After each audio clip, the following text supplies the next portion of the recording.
Midwest Whitetail is brought to you by Realtree, Hoyt, Muddy Outdoors, Fuse Accessories, Frigid Forage, Rocket Arrowheads, Scott Archery, Night and Hail Game Calls, Cabela's, TrailCamPro.com, Execute Scent Control, and Nikon.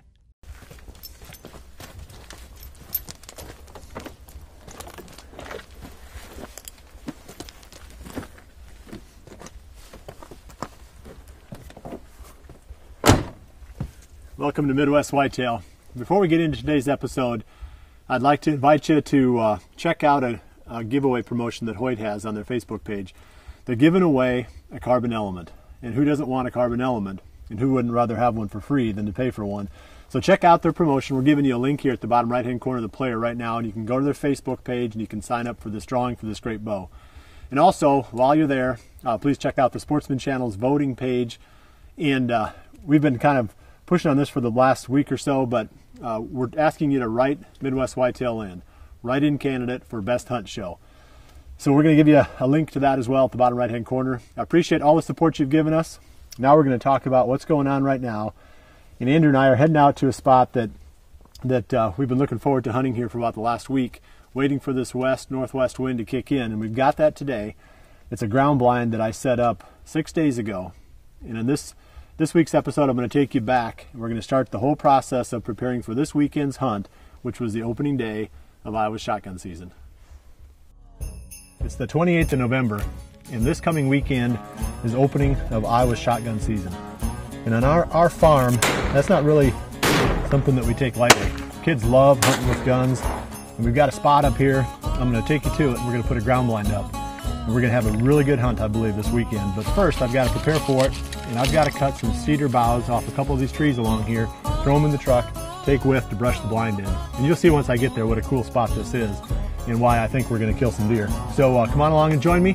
We're looking forward to having a lot of fun this coming up weekend.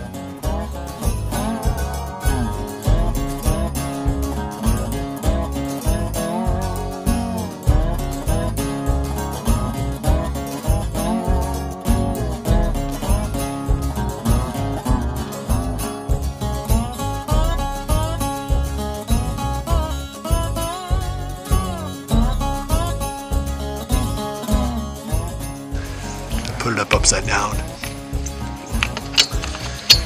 so I get to do it again. I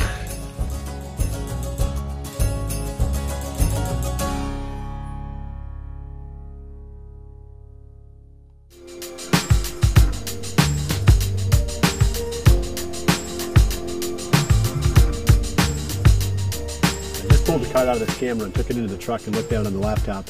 I had it on field scan mode. These Reconics are awesome because they'll take a picture I think we got it set for every minute in the mornings and in the evenings of this food plot. But the whole idea is to find out what's coming in this plot because the shotgun season opens tomorrow morning. And this is the spot where I'd planned for Andrew to be sitting. There's a lot of history in this location. This tree that the blind is under just happens to be the tree that I was sitting in back in December, late December of 2009, when that buck that we're calling Bubba showed up. I almost killed him. Some coyotes ran him off. Basically, we never saw the deer again until he showed up here on the trail cameras in October of this year, 2011. So almost 2 years later. So there's a big difference in when you can hunt a blind based on how you prepared it. And this blind rather, obviously was brushed in really well. If you look at it even from just a few feet back, you can barely even see it here. There's pictures of deer walking right past this blind the day after we put it in. So if you brush in a blind, you can get away with hunting it right away. But if you take a blind and set it right on the edge of a field, or worse yet, out into a field, and you don't brush it in, it can take as much as 2 weeks for the deer to get comfortable with it. So there's a good tip here. You've got to brush in your ground blinds, or you got to leave them there almost year round because it just takes them so long to get comfortable with the blind otherwise. But this is the spot where at some point this weekend, Andrew and I are going to be setting and trying to, if we can, get a look at this deer, and better yet, get a look at him through the scope. Saturday is supposed to be the wrong winds for this location. So I've got another spot in mind. We'll probably go to the cabin and sit, or possibly someplace else, and then I'll be back here again Sunday if he hasn't tagged out. So that's the plan. I'm looking forward to it. It's a really cool spot. Like I said, I got a lot of history here, and looking forward to seeing if we can catch that big buck coming back to food.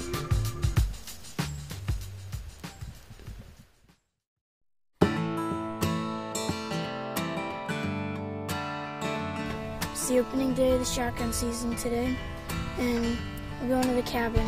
We wanted to go to a different spot, but the wind wasn't right for that spot, so we decided to come here. This is a pretty good spot too, though.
Something this year. So far, maybe we'll be able to get something else too. It's pretty cool.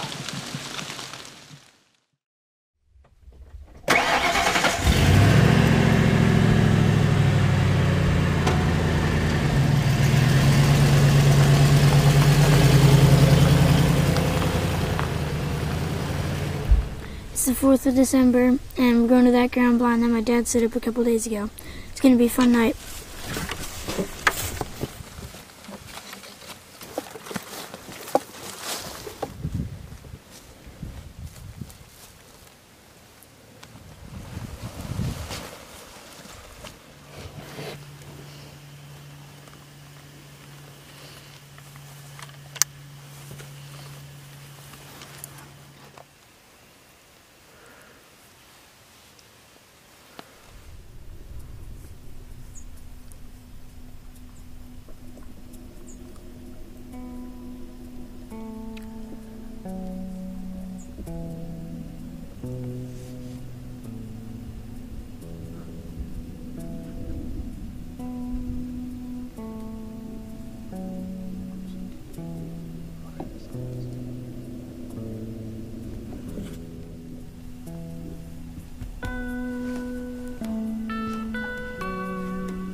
Yes, yes, yes, yes, yes. Oh, yeah. Yes. Yes. That's awesome. I really think I hit him, but I'm not 100% sure. So we're gonna wait here a little bit, and then we're gonna go see if we can find some blood. This is a deer that is called Flyers, and that was one of the main deer that we came here to shoot today. And so I really, really hope that I got him, because that would be really awesome. That'd be by far the biggest deer that I've shot.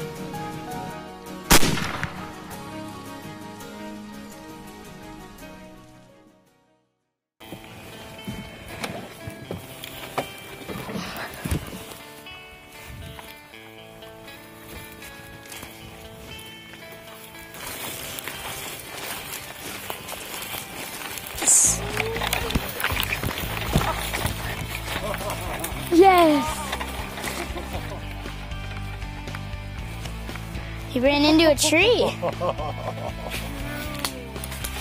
Let's see where I hit him at. Hey. Well, this is where we found him at. We're gonna drag him out so we can get a better look. And he died in here right next to a tree.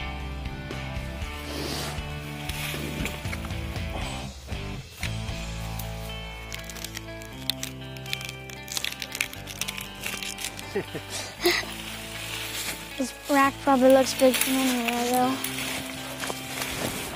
Make sure you got some light on Drew.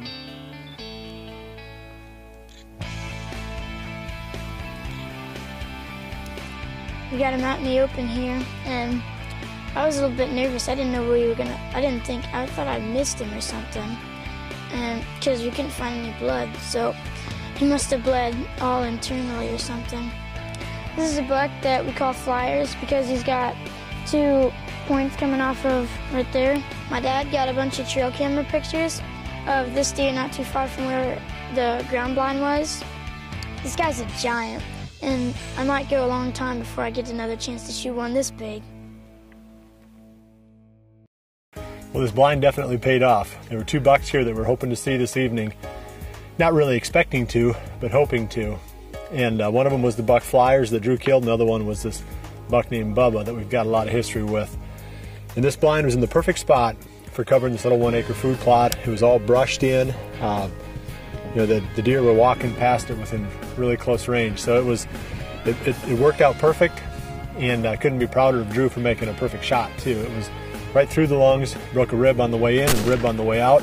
And we're going to be partying at the Winkies here for a couple of days, but we'll be back again another week with another episode.